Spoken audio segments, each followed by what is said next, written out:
Book of Heaven, Volume 18, Part 5. November 19th, 1925. The divine will wants the company of the creature to be able to enrich her, instruct her, and give her the possession of the good that it makes known to her.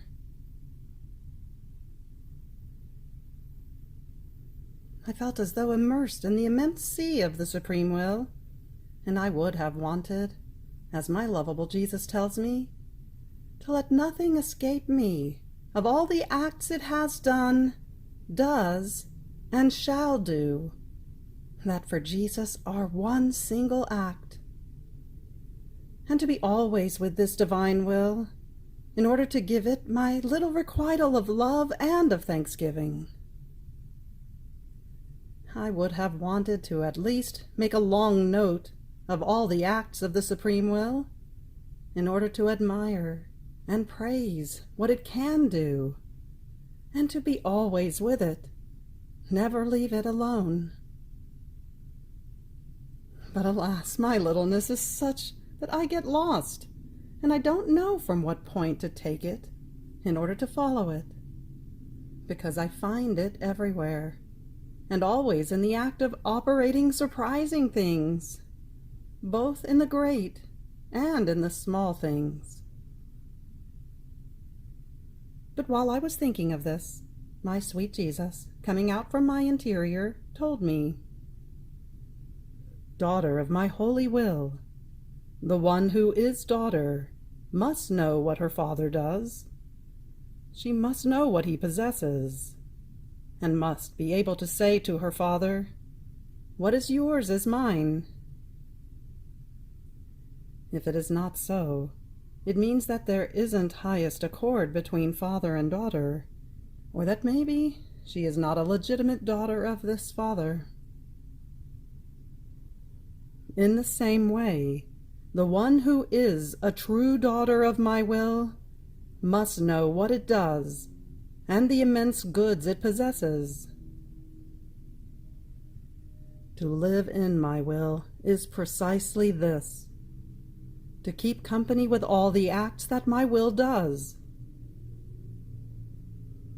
My will does not want to live isolated in the midst of creation, but wants the company of the creature, because of whom, because it loves her so much, it maintains the order of the whole creation and makes itself life of each thing. And when it finds the soul who keeps it company in this life that it maintains in the whole universe, my will rejoices, makes feast, and feels happy. It finds the one whom it loves, and by whom it is loved in return. It finds the one to whom it can make itself known, and what it possesses. And in its happiness, it narrates to the soul the secrets of its volition, its value, and its surprising effects. But this is nothing. As it narrates its knowledges, what it does and what it is, so it makes to her the donation of what it manifests to her. More than a valid script, it is knowledge itself that has impressed in the soul, with characters of light, the possession of the goods that the knowledge of it contains. Oh, how beautiful it is to see the sanctity, the power, the immensity of my will dwell with the littleness of the human will, in the act in which it keeps it company. It wants to give always. It never stops. It wants to see the littleness beautiful, rich, powerful. It wants to keep it always close to itself, to be able to give to it always. There is nothing more beautiful, more gracious, more surprising to be seen than a soul who tries to follow the acts of the will of her Creator. There is a continuous contest between them. a reciprocal love, a continuous giving and receiving. Oh, if you knew how rich you are! As many things as you know about my will, so many goods do you possess. And if you enumerate them, you shall get lost and shall remain drowned within them. Therefore be attentive in following the acts of my will, if you want to keep it continuous company. November 22nd, 1925. The great good that the soul receives by living in the supreme will. The acts done in it form a celestial dew that covers all creatures. I was fusing myself in the holy divine volition, according to my usual way, trying as much as is possible for me to embrace everything in my little lap, in order to place my little I love you, my thank you, my adoration, my I bless you, upon all created things, with the power of the supreme Fiat, so as to keep company with this supreme will that is spread in the creation with so much love. But while I was doing this, I thought to myself, what does the soul receive by living in this celestial atmosphere of the supreme will? At that moment, my lovable Jesus came out from within my interior, and clasping me all to himself, told me, "My daughter, do you want to know what the soul receives by living in my will? She receives the union of the supreme will with hers, and in this union, my will takes on the task of giving the parity with itself to the will of the soul. So, my will is holy, is pure, is light, and it wants to make the soul equal to itself in holiness, purity, and light. And if the task of the soul is to live in my will, the task of mine is to give my likeness to the human will in a perfect way. And this is why I want you always in it, so that it may not only keep you in its company, but it may make you grow in its likeness. And this is why I feed you the food of its knowledges, to make you grow in a divine manner, and with its perfect likeness. And it is for this reason that my will wants you always with itself, wherever it operates, that it may give you the act of its operating, the value that the operating of a divine will contains, and you may receive it." On hearing this, I said, "My love, your will is everywhere, so everyone lives in it, yet not everyone receives this likeness."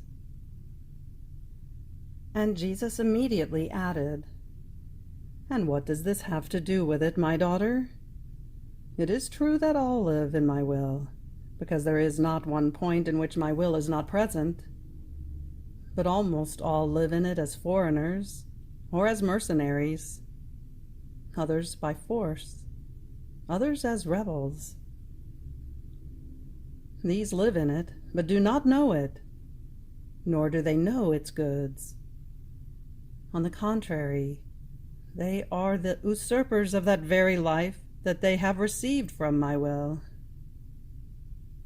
Each act of these is a dissimilarity that they acquire between their will and that of their Creator.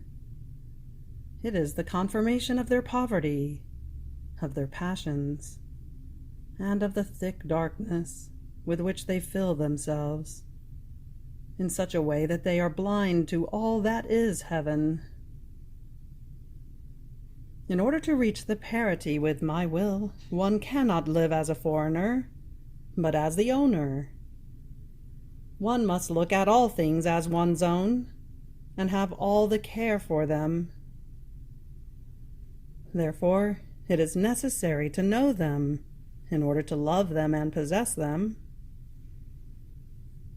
As beautiful and good as something may be, if it is not totally one's own, one does not love it, does not esteem it, does not use all the care that it deserves. One always has a cold eye in looking at it, and a heartbeat without life for loving it. On the other hand, if that something is one's own, one is all eyes to look at it, and all heart to love it. One esteems it, and reaches the point of making of it an idol for his heart. That something, in itself, has not become more beautiful. What it was, it still is. It has not gone through any change. It is the person who went through a change by acquiring it, and keeping it as something exclusively his own. This is what the soul receives by living in my will. She receives it as her own. She possesses it. She feels its celestial aura, its life of heaven, the likeness of He who created her. And as she lives in my will, she feels studded with the reflections of her Creator. In everything she feels the power of that Fiat that gives life to all things. And in the sea of goods that she possesses, she says, "How happy I am! The will of God is mine. I possess it, and I love it."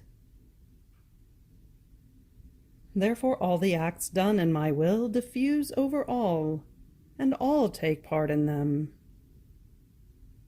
See, when at daybreak you were saying, "May my mind rise in the supreme will, in order to cover all the intelligences of creatures with your will, so that all may rise in it. And in the name of all, I give you the adoration, the love, the submission of all created intelligences." While you were saying this, a celestial dew poured upon all creatures, covering them, to bring the requital of your act to all. Oh, how beautiful it was to see all creatures covered by this celestial dew that my will formed, symbolized by the night dew that can be found in the morning over all plants, to embellish them, to fecundate them, and to prevent those that are about to wither from drying up. With its celestial touch, it seems to place a touch of life in order to make them vegetate. How enchanting is the dew at daybreak! But much more enchanting and beautiful is the dew of the acts that the soul forms in my will.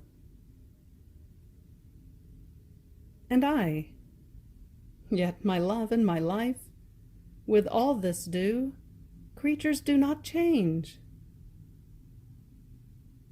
And Jesus, if the night dew does so much good to the plants, unless it falls on dry wood, severed from the plants, or upon things that contain no life, such that even though they remain covered with dew and somehow embellished, the dew is as though dead for them, and as the sun rises, little by little it withdraws it from them.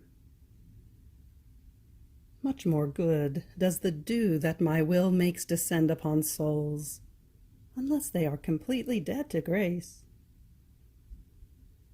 And yet, by the vivifying virtue it possesses, even if they are dead, it tries to infuse in them a breath of life. But all others, some more, some less, according to their dispositions, feel the effects of this beneficial dew. December 6, 1925. The true living in the Supreme Will is precisely this. Jesus, must find everything and every one in the depth of the soul, and, with her love, everything must be bound in the soul. Communion of goods in the divine will. Example of the starry heavens.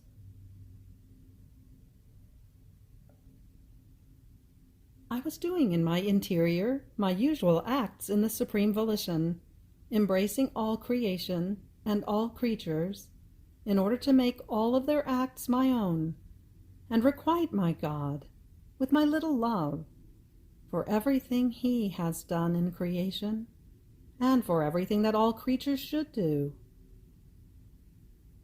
But while I was doing this, a thought told me, "You take so much time in doing this, and what is the good that you do? What is the glory that you give to your God?" At that moment, my sweet Jesus moved in my interior, and stretching out His arms, He seemed to want to embrace everyone and everything. Then raising them up, He offered everything to His celestial Father, and then He said to me, "My daughter, the true living in the supreme will is precisely this. I must find everything and every one in the depth of the soul. Everything that my will has issued in creation for the good of creatures must be bound in the soul with her love. By living in my will, and by her requital of love, she is already bound to and in possession of all that my will has done and shall do. And she loves as my will loves and can love. So, given all this, by her living truly in it, and having bound everything to herself, I find in the soul the starry heavens, the refulgent sun, the vastness of the seas, the prairies of flowers. I find everything in her. Therefore is it not right that the soul, hopping from one thing to another, over all that is mine and hers, recognize it, and that playing upon all created things, she impress on each one of them her kiss and her little I love you? For He who has created so many things to give them to creatures as gifts, displaying to man by this a variety of love for as many things as He created, and how He loves that man be happy, giving him not only what is necessary, but also the surplus. But this is not all. Not only must I find the whole creation, but the true living in my will binds everyone, and therefore I must find in the soul, as though in act, Adam holy, as he came out of my creative hands, as well as Adam guilty, humiliated and crying, so that she may bind herself to him in the state of sanctity, and taking part in his innocent and holy acts, she may give me glory and make the whole creation smile again. And sharing in his tears, with him, she may long for that Fiat rejected that has caused so much ruin. I must find in her the prophets, the patriarchs, the holy fathers, with all their acts. And if those longed for the Redeemer, you shall long for my supreme Fiat, as the triumph and fulfillment of their sighs. I want to find my inseparable Mamma, with all her acts, in which my will operated so many portents, having full dominion. I want to find all of myself, and all my acts.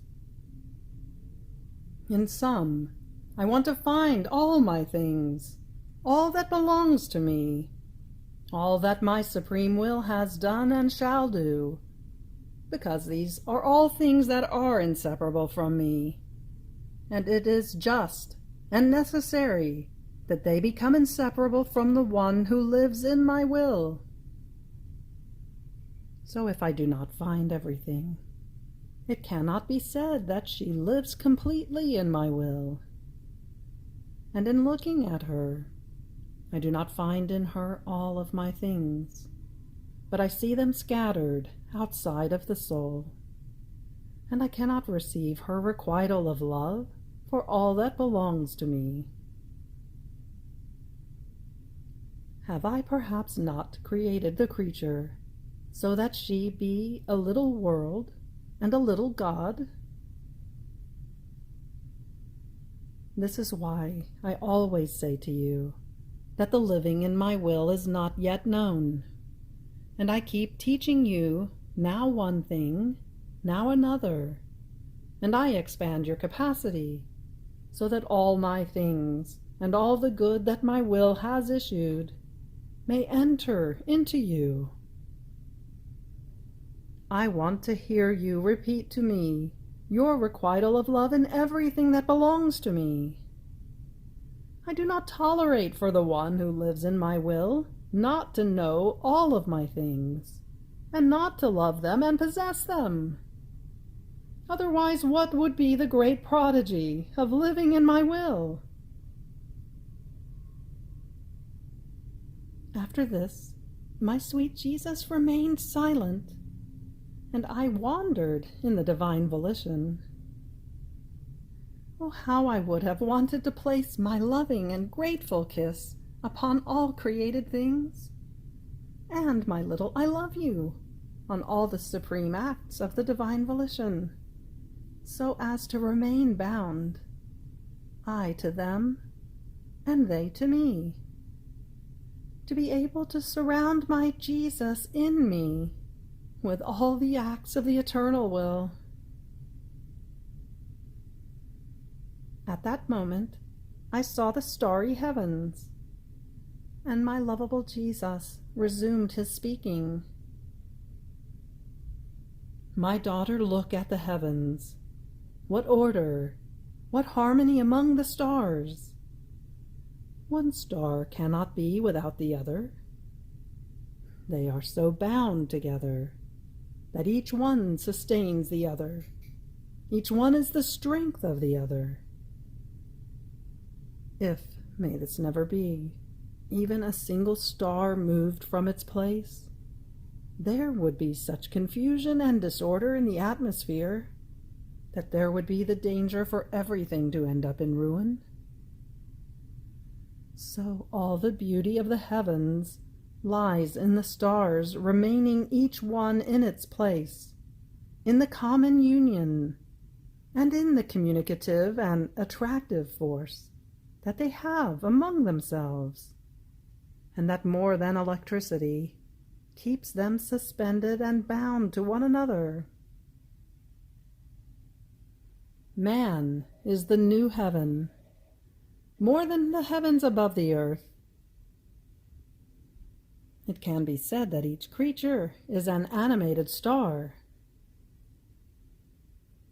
That which the first man, Adam, did, up to the last one who shall come, everything was to be in common among them. So man was to possess, not his own strength alone, but the strength of all. All goods were to be in common among them. My will, more than electricity, was to bring the bond among them and the communication of all that is good and holy. And even though each man was to do his own office and occupy himself with different actions, since all were to start from the primary point of my will, all were to be converted into light, and therefore each one was to be light for the other. Therefore my sorrow in seeing this heaven of creatures messed up was so great, as to be incomprehensible to human creature. Once my will was removed, that binds everyone and links everything, then entered disorder, confusion, disunion, weakness, darkness.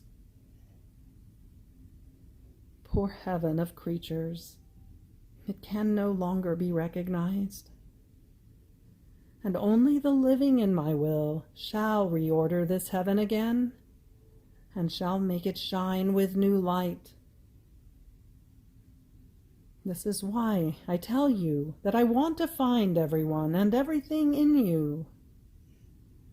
My will, primary act of all celestial and terrestrial creatures, shall bring you the communication of all their acts, and you shall remain bound to them, and they to you. So the living in my will encloses everything and everyone. Therefore be attentive, for I want to give you the greatest thing that exists. But I want from you great things and highest attention. The one who gives much, much wants to receive.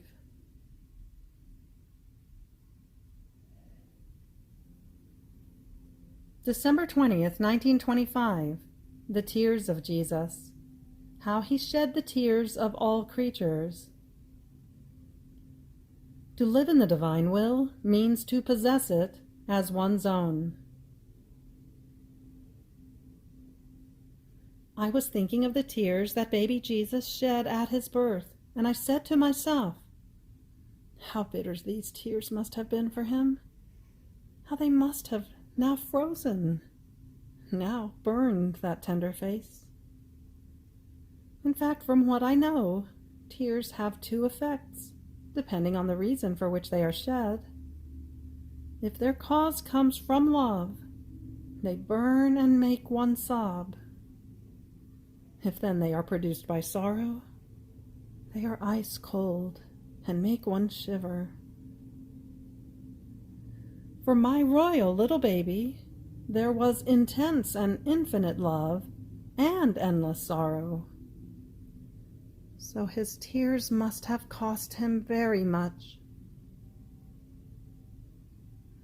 Now, while I was thinking about this, my sweet Jesus moved in my interior and showed his face wet with tears. But so many that one flowed after the other, to the point of wetting his chest and his hands.